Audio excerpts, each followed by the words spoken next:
Hey everyone, welcome to The Core Truth. And today I've got Taylor Middleton from Manhattan, New York with us.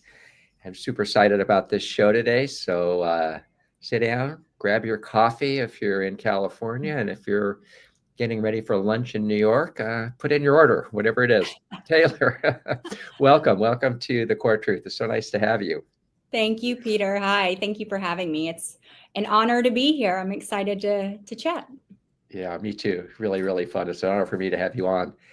And I just want to start off like kind of introduce you to everybody and let everybody know who you are. Like one of the things that I'm always impressed with is educational background.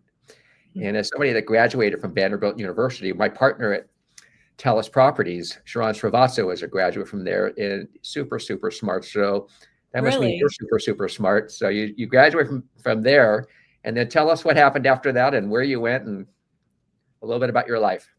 For sure. So I grew up in Nashville, Tennessee, and went to a great all-girls high school there, and then went on to Vanderbilt, which was just, I cannot say enough great things about that institution. It really helped me reach a new gear of working hard. Everyone around me was so much smarter than me and so driven and so well-rounded that it really helped me just reach this new gear of working hard and hustling. And they say you kind of play up or play down to the team that you're playing against. So to be surrounded by such incredibly smart, driven students was really, really a great thing for me. And I was actually speaking with the Vanderbilt Human and Organizational Development office this morning and doing a podcast with them this morning. So I don't do that many podcasts, but this is my second today. So.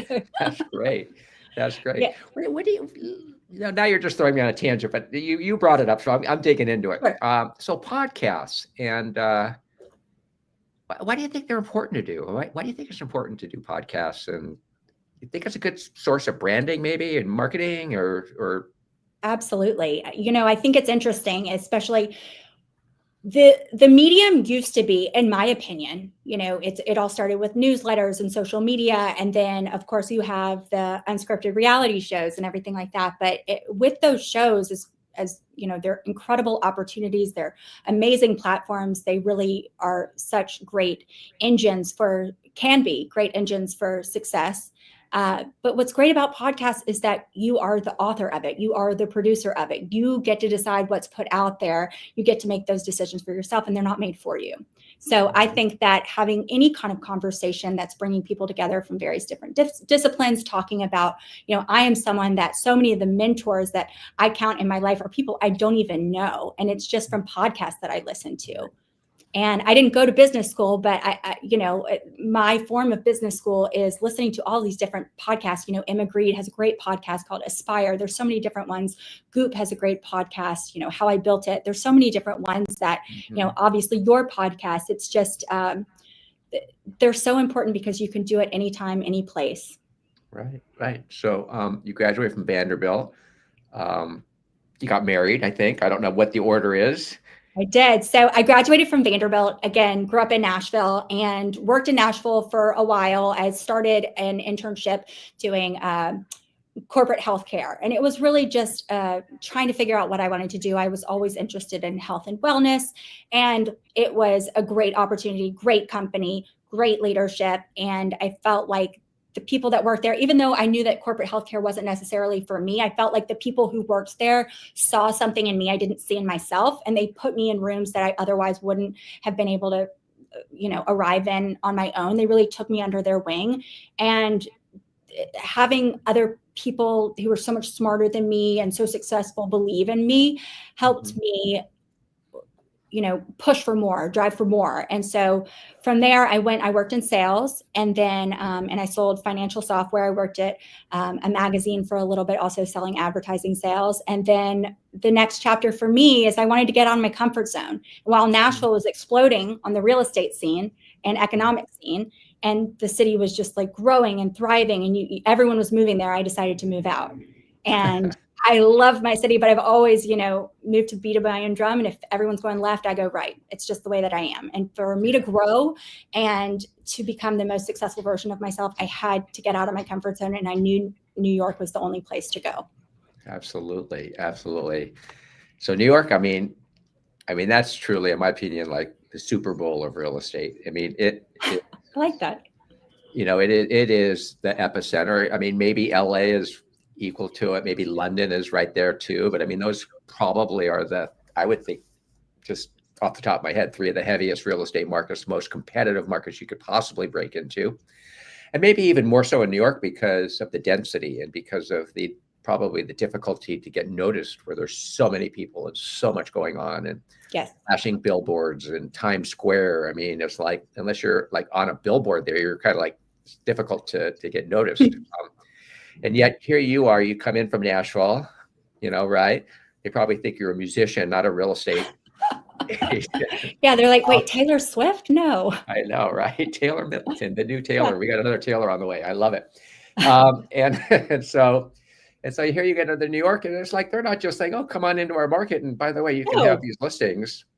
No, oh my gosh, nothing is handed to you. Absolutely Right. not. So I think that a few things served in my advantage. I was very naive, and I grew up with really that Southern sensibility of being, very polite, very polished, but that also served against me in many ways because, in New York, you have to be very tough. You have to be very feisty, scrappy. You have to be super direct. You have to go after what you want. And so those things were very much at odds with how I was raised and what felt normal to me.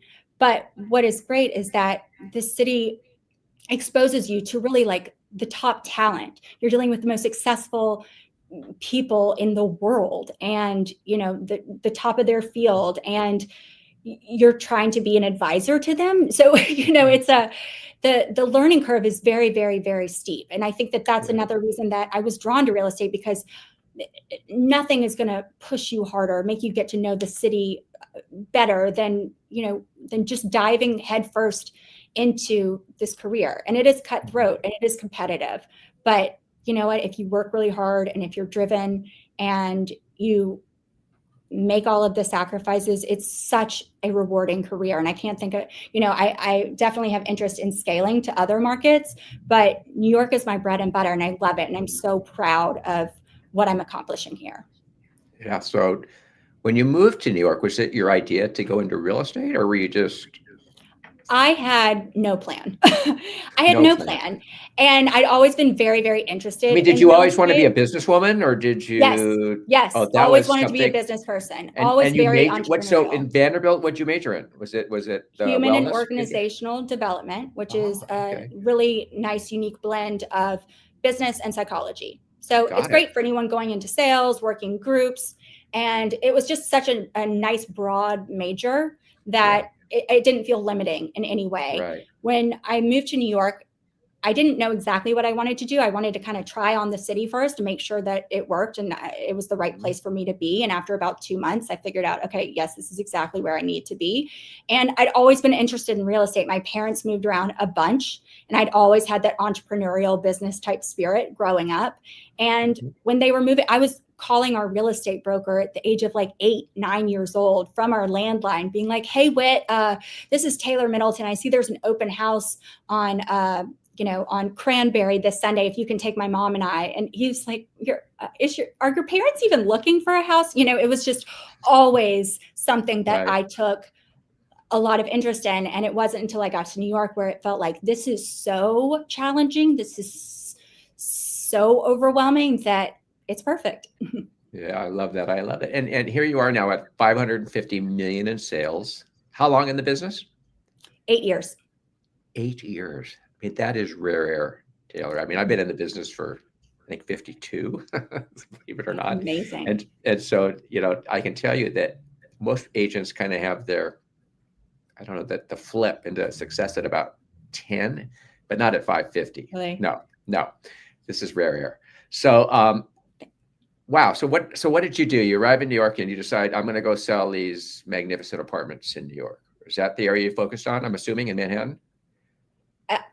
So I started with rentals, as so many of us do, and I didn't have a network. I knew maybe, I could count on my hand how many people I knew. I started in rentals. We had a friend of a friend who worked at a small firm, and then I wanted to change firms to one where I really felt like I could learn the sales process because it is so different from the rental. And so I went to Corcoran. I worked under a top agent as her assistant, and it was the best real estate college you could have possibly ever attended. I mean, her expectations were absolutely up here. And by her having such high expectations, it raised the expectations that I had of myself. So it taught me how to be more prepared, better, more prepared and harder working than everybody else around me. So if I show up to a showing, I know exactly, I have done all of my research. I know all of the comps. I know the entire trade history. I know everything about my client, how we're going to position this property, how we're going to market it, what the negotiating tactics are. Everything is thought through before. So it was really, really great. But if you'd asked me then, I would be like, it's so hard. She calls me at 7 a.m. on a Saturday, but that was the education, and that was the experience, and that was paying my dues. And if I hadn't had that, I wouldn't be where I am today. So she forced you to jam all of the information and you could get on every single property and everybody that was buying and selling and all the information on how to transact, and just forced you to learn it in like a really short time. And she was so unique. I met her in an open house, and everyone was so casual. And these open houses here are kind of not paying attention to you. She was just on point. She was professional. She was smart. She was quick. Yeah. And I just was like, that's what I want to be. That's that's how I want to be. Yeah. So just slowly but surely. So like, what was your aha moment, or when you actually, had a breakthrough? Because I know everybody has that breakthrough moment. Yes. It was actually COVID 2020, this incredible time when the city shuts down. It's very scary. So many people going through a lot of hardship and everything. It turned out to be a very positive experience for me personally, because it allowed me the time and the space to really spend time in introspection and really figuring out what my limiting beliefs are. I had this very employee mindset where I was out to please, and I wasn't confident, and I was really getting in my own way. I remember at one point, the broker that I was working for said, I think you're allergic to making money. And that just, excuse me? That's like, I know, right? But she was right. And it wasn't that I was allergic to. Was it a story you had about money? Was it something absolutely, like it was lack of confidence. It was not valuing myself. Sure, if you need me to bring down my commission, okay, I'm sorry. Yeah. So I'm subsidizing your real estate purchase, which look, if sometimes you have to throw in a point here and there to get a deal done, that's fine. But I didn't value myself. And that was really like the core message. So I had to do all of this work on myself, and I enjoyed it and I loved it. I became very passionate about, mindset work. And once I started transforming from the inside out, I started attracting more business, and it started to show. Let's talk about that. Let's talk about mindset. I think real estate, and I say this over and over again, and a lot of new agents look at me with, glazed eyes, but I think real estate is 98% between the ears. And if you don't have, it's like, what do I need to do? What 5 hacks are going to make me successful? And I tell you, you already know what they are. You're just not doing them. Right. So it's all mindset. It is. So talk about that. What did you work on? What were some of the things you did to get yourself to where you are today in terms of positive confidence? I think I really had to understand what the story is that I was telling myself and what these limiting beliefs actually were, and retrain myself on that subconscious level. So much of how we behave is actually, the blueprint is something that we're not even cognizant of, right? So really spending the time in quiet reflection and journaling and reading and really understanding, okay, how can I get out of my own way? How am I getting in my own way? And, everything from affirmations to meditation to spending time in nature to reading, Think and Grow Rich, reading this one book called You Are a Badass. They're all of those books. That's like, oh my gosh, I didn't go to business school, but this is my business school. Those books podcasts, anything I can get my hands on. Did you that take doesn't come classes? Any naturally at me. classes? No Did classes. you ever Those are my coach with classes. anybody? Have you ever coached? I have an executive coach who has really helped transform. Seriously? Yes. Okay. And Yes. what are you guys So working I'm a big on right believer in now? all of that. I have a big What believer are we in coaching working on too. right now? Yeah. You do too. Yeah, it's really great. And I think that it's much more widespread now and accepted. And maybe 10 years ago, it was more of a phenomenon. But I'm such a big proponent of anything that you can do to be the best version of yourself personally and professionally, whether that's therapy, executive coach, Right. continuing education. And so what we're working on right now is really two things. Learning how to delegate, and then also scaling and growing, because Okay. I really see what I am building in New York beyond just I'm a salesperson. I really want to build a legacy name and a legacy brand. And I want to keep the circle around me very lean and tight to be able to reflect just the best in class advisory and service for the best in class properties. So that's what we're working on right now. So let me ask you this. This is something I've been thinking a lot about. How do you intertwine that with your personal life? Like, I mean, this idea to live to work versus work to live, or just having a intersection between the life you want to live personally and the life you want to live business, I think is the big challenge for all of us right now. I mean, just racing through the day, checking boxes is not always rewarding and fulfilling. Yeah, you'll get things done. Yeah, you'll be able to make a career, but at the end of the day, what have you done? So how do you think about that? Or do you think about that? I definitely think about it. And for me, there is no separation between business and personal. There's not. I'm a very all or nothing person. And I think that hopefully one of the reasons that my clients like to work with me is my profession. I think I'm a very authentic professional and real estate agent in this city where you have a lot of people full of smoke and mirrors and hot air, Right. So to be able to get a real person that you can relate to, who's going to be direct, I think is a value that I bring to the table. And if I'm not working on myself personally, it shows in my business. Right. And the investment that I put into my professional life, I also put into my personal life, and they're always aligned. So, it's, of course, my knee-jerk reaction is to go into autopilot and work and focus on the tasks and the to-do list and busy. But am I working smarter that way? No. So I have to pull back, and it also will reflect in my personal life. So it goes hand in hand. That's beautiful. That's really great. All right. So here you are, you're in real estate, and what the heck? You get tapped to be on TV, Netflix series, selling the city. All right, so now you go from New York realtor to celebrity. And people don't realize, no, it's true. Because I can tell I was walking down the street with Josh Altman, and then cars nearly screeched to a stop to get his autograph. And I'm sure that was happening with you. There's no doubt in my mind. So selling the city, here you are. In the show, I mean, we talk to agents all the time. They would love a show. They would love the opportunity. Let's go. First of all, did it help your business? Yes, absolutely. It did.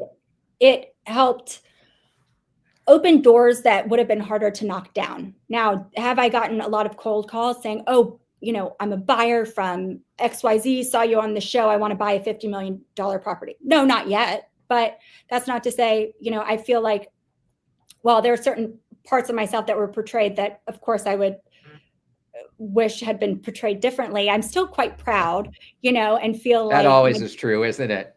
Right. And yes. So it is, I feel like I was mostly accurately portrayed. There are parts and conversations and situations that I would maybe have a few side notes for and comments, but I felt you portrayed very well, because it wasn't like you're pushing yourself into every situation like some of the other things were, and it was just that brashness, and you kind of exuded, I think, a quiet confidence, which I think is very attractive.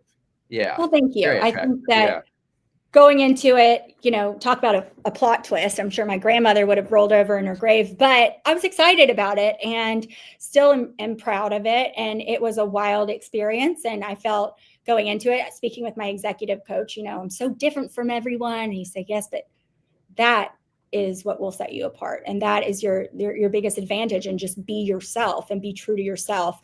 And so that's what I've continued to do. But it was quite the plot twist, tough to balance all of the filming along with my actual work, but it overall a net positive. Absolutely.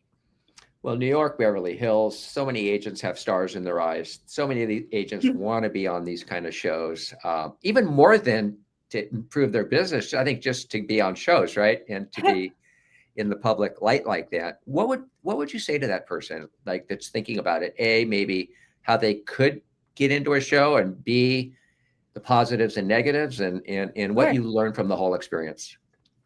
Well, I would say that I was that person. I was so excited to be on a show. I wanted the show to happen. I wanted to be on the show, and it was years in the making.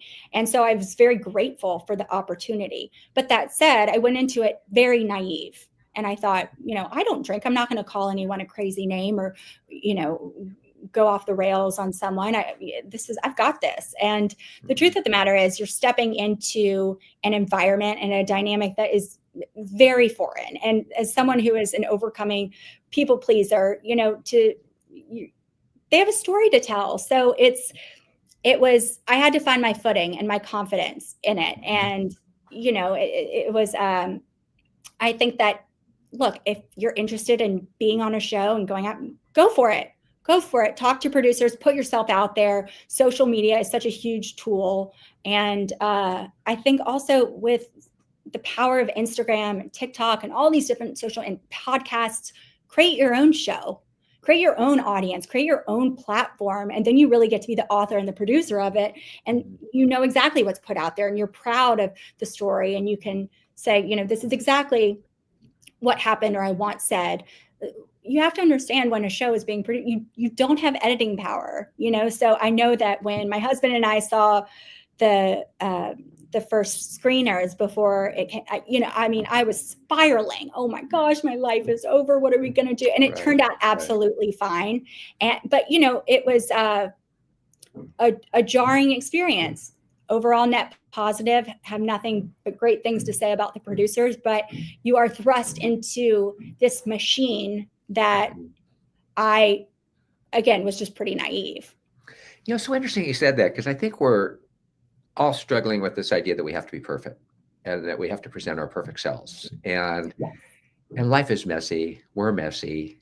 You know what I mean? We're not perfect. Nobody's perfect. And here we are, seeing ourselves now in our unperfect form, whether it's on our Instagram, whether it's on a Netflix series, whatever it is, we're finally seeing ourselves now where we never saw ourselves. It's almost like people being so critical of their photograph, yet they go out every day and they don't feel that way, in public, with that same face, the same everything, right? And so the lesson might be that maybe we're getting more comfortable with ourselves, and maybe we're learning, you know what I mean? Like, right. Does that make sense? And I think, yes, absolutely. And I think that it's so easy to, whether it's in these shows or social media or photo, anything, to put yourself under a microscope and, oh, well, this is wrong, or I shouldn't have said this, or I come across this. No, you just, the intention is to be your best self. You're going to make mistakes. You're going to mess up. But to me, the most interesting part of anyone's story is the story. It's not the final outcome. It's not the final product. It's, how did you get there? What failures did you encounter? What missteps did you take? What stumbles happened? That is where the learnings are. And that's the most interesting. So to me, I've always viewed vulnerability as a strength. I've now learned that I'm an oversharer, which I didn't realize before, but I very much am, and need to reel that in. But vulnerability is a strength, and it's to be able to talk about what you're going through from a place of not victimhood, but just to share your story and your learnings to help other people and to connect with other people. I mean, I feel like that's what life is all about. Interesting. If I were to ask you, what do you think your gifts are? What are your charisms? What would you say they are? That is a really great question.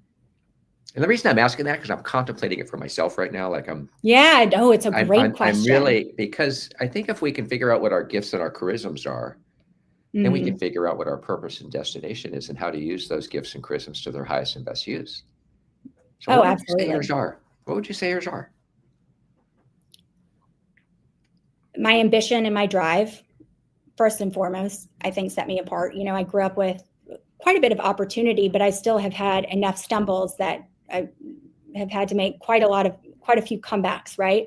So my ambition and my drive, I think. Resilience, absolutely. Resilience, honesty. I hate this word. I think it's so overused, but authenticity, just alignment between personal and professional. EQ, maybe. It's I don't know. It's a really great question, and I think I could spend more time exploring it. Yeah, for sure. And so, how do you use those gifts in your practice? Like when you think about when you think about your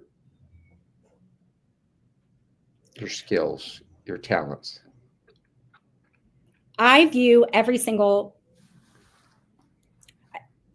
a number of things. So first of all, for me, this business is a marathon. It's not a race. I don't view a relationship as a transaction.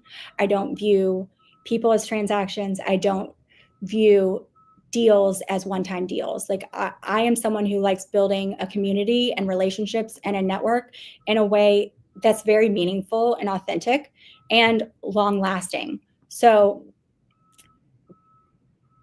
to be able to have like the resilience and the patience to be able to take all of the punches and the rolling markets and, deals falling through and all of the craziness that is New York, I'm still dedicated to what my values are and being there for people and being of service to people for the right reasons. And I genuinely believe that when someone hires me to represent them, they will not get a better broker. There is no one more interested in making sure that their rights are represented, that they get the best possible price and deal for the property, and that they're taken care of and that they're heard throughout the process.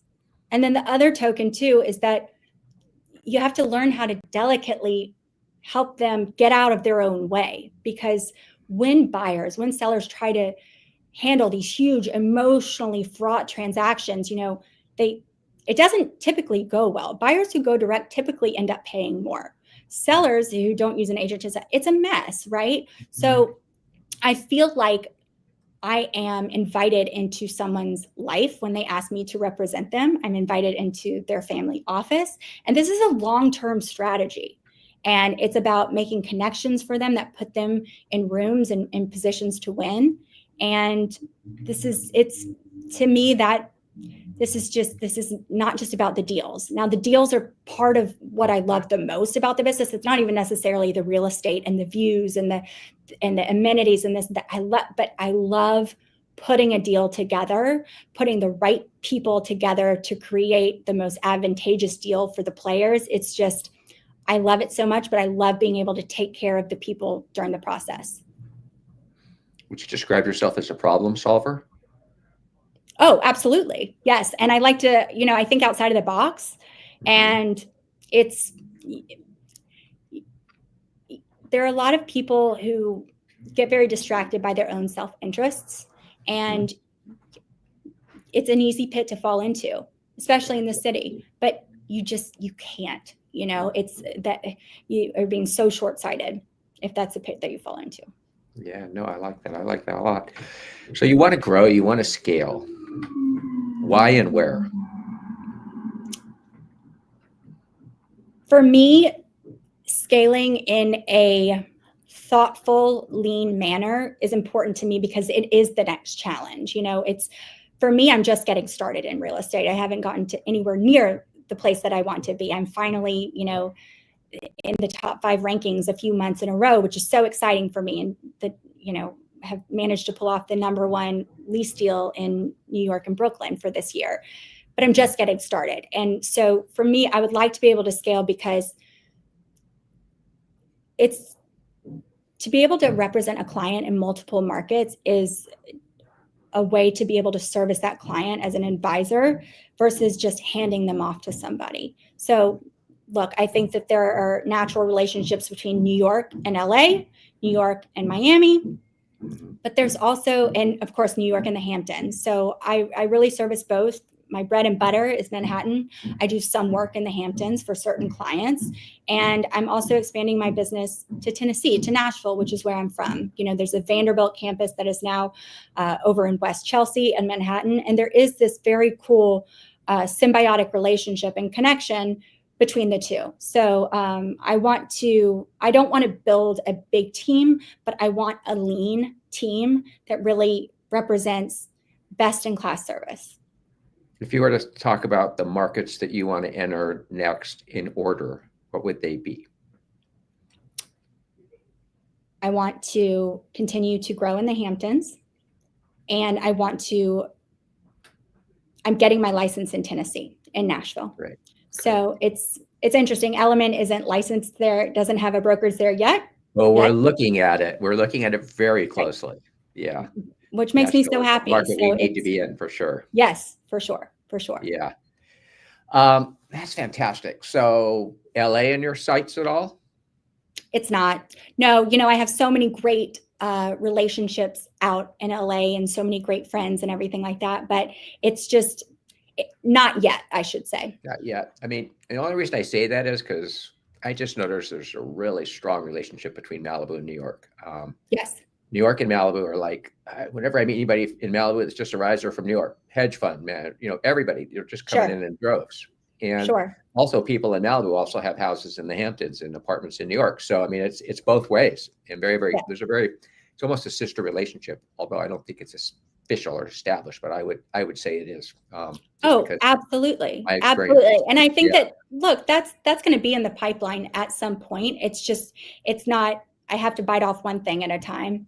And, so I'm going to get my license in Nashville, and then I'll never forget. I mean, just to put an exclamation point on it, I was on a listening presentation with Shirley Sherman, one of our Malibu agents, and Howard Lorber was there with us. And we were in the Malibu colony, and we walk out onto the deck, and we walk out and we're looking at the ocean, and then we turn around and he's looking back at the houses on each side of this house. And he looks up to the right and he goes, "Oh, I recognize that art." And he knew who lived there, just like that. And you know what I mean? That's what it's like. So that's pretty cool. It's a small world. It is. It's small. Yeah. Look, I'm going to be spending some more time out there. I have some clients out there. I have some friends out there. So little by little, we'll see. Yeah, that's really great. Well, you've been called the person to watch, which is really exciting by our firm. Here you are at Douglas Elliman, probably the luxury national boutique, I would describe us as, in the country, and we're really lucky to have you. Let's see, to finish off this conversation would be a mistake without talking about New York a little bit. If there's two cities that like to get bashed right now, it's probably LA and New York, right? For sure. You know what? And yet we are leading the country and, GDP, we're leading the country in jobs, we're leading the country in every aspect. And, when you're on top, I guess you're just a target. It's just what it is. Of course. Yeah. So talk about New York and the market there, the mayor. Let's talk about the market first, and then we'll get into the mayoral race, because I think everybody's talking about that at the moment. Right. So the New York market is so nuanced. So you have the sub $4 million market, which is very rate sensitive, and it's underperforming right now for obvious reasons. And then you have the over $4 million market, which is overperforming, especially in the new development luxury area. The inventory is going down, and so prices are going up. But where there are more listings and where there is more inventory, prices are going down. So it's very, very nuanced. The market this fall has been active, but it's down a bit, I believe, from last year. I believe $4 million and above condos, we have maybe 56 in contract versus last year, I believe it was like 39, something like that. But for the year prior, we're about the same. So Look, it's nothing compared to 2021. I think we should keep an eye on those rates and hope that they come down. But we have so many cash buyers in New York that it really has helped keep things stable. And again, the new development is just absolutely thriving right now. Is there new buildings going up too as we speak? There are. So 80 Clarkson has been considered, the downtown new development. Very, very, very nice, full service building, very private. It's off market. They're not even, putting out renderings or anything like that. If you've done a deal at the building, you're not allowed to talk about it. But for obvious reasons, this is, the ultra high net worth client who wants their privacy. So I completely get that. There are so many different, there are new development condos going up on the Upper East Side. The Upper East Side has experienced a real renaissance, and that's pretty exciting. And the co-ops are beginning to kind of like loosen a lot of their requirements and restrictions because they have to compete with the condos these days. So it's never a dull moment in Manhattan real estate. Never thought of that. I never thought of that. That's true, right? Yes. Those do put a little competition. Are there any design trends you're seeing? Anything? Because New York always seems to lead in design. And well, what I found is there's for a while, this big open concept, open layout was so popular. I'm beginning to see it go, back to more of these individualized rooms and separation of space, right? Because especially during COVID, when everyone was in these big open floor plan apartments, you could hear everyone's everything. There wasn't as much privacy. So I am seeing a throwback to the more traditional layout. If you look at like Robert A.M. Stern, you look at Naftali Buildings, a great developer here, they're really doing they really blend the traditional layout with more contemporary updated finishes and everything. So I actually predicted that. Did you? It was because it was like 3 years ago, I walked into this new house that was, open, and I walked into the living room, and it was just this gigantic space, open to the kitchen, open to everything. Everything was open. And I'm looking at myself and I go, I'm in the lobby of a hotel.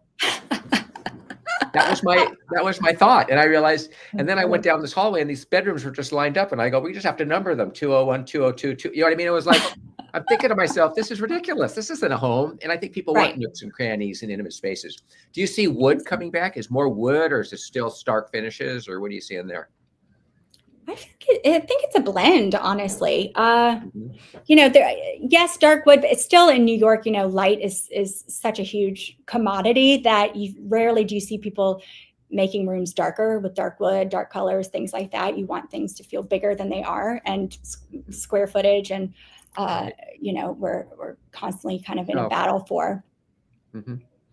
All right, but then also the thing that I think that people are beginning to be more interested in are these healthier materials, and I've talked some about wellness real estate, healthier buildings and everything like that. I think, until the consumer demands it, developers are not going to follow suit, but you do see people making more non-toxic organic choices in their fabrics, in their materials and paints. Yeah. All right. So let's get into the topic, the mayoral race. Oh boy. I don't know where to go with it. I just know that everybody's watching it. Do you think it matters? Do you think it's important? Oh, I think it matters. Yeah. I think it matters. Look, it's I have a lot of clients right now who are very concerned about it, and it's a real thing. You have buyers who are waiting on the sidelines, waiting to make a move until they really have a better sense of like what's going on, who is elected, and then how does that impact the city and the neighborhood and the fair market value of their home and what their long-term decision is for their family. I think, I think making a bunch of promises and not being able to speak about how you're going to pay for it is tough. It's really, really tough. And I think that, I'm not a huge political person. I'm not super outspoken about it, but I will say if you create a market that stabilizes rents across the board and makes it harder for developers to come in and, to run their business, they'll go elsewhere. And economics 101 is if the supply is not there and the demand is still there, prices will go up. So it's, it will be interesting to see how everything plays out. I hate that everything is in such extremes now, but I think that's the issue, right? More than anything, because our clients are on both sides of the fence. There's, of course. You know what I mean? And so, we shouldn't get political, obviously. And I would say to everybody that's listening to this podcast, getting political or getting religious or getting sexual, is not a good idea for business, any of that. So, but at the same time, it does create pause. There's a lot going on in our cities as well politically.